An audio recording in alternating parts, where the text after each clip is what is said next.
Sveiki, mūsu klases praktiskais darbs ir uzvilkt riņķa līniju ar rādījus 5 metri.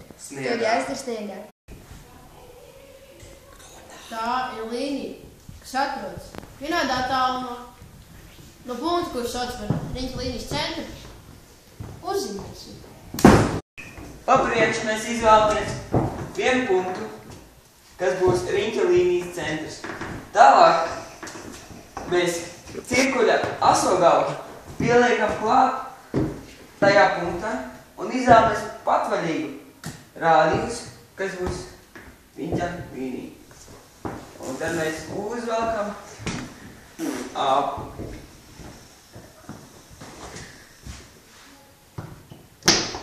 Tā arī šis lietas dara. Tu aklāk nākotnē. Viens un mums stāvēs pa vidu.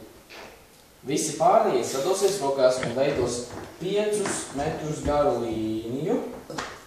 Un malējais izbradās sniegu apkārt. Ernsts ir centrs, un šie cilvēki veido rādījus.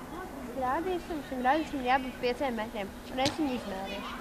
Tad šim lineālim ir jāieiet 16 reizes, un jāplēš pāri 20 centimetri.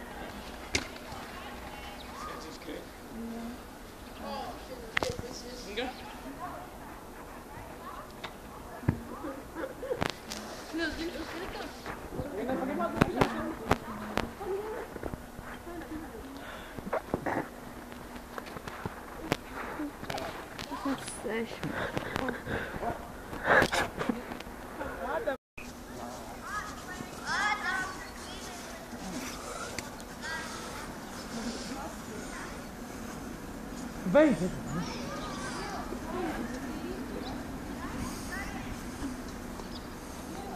Nevajag.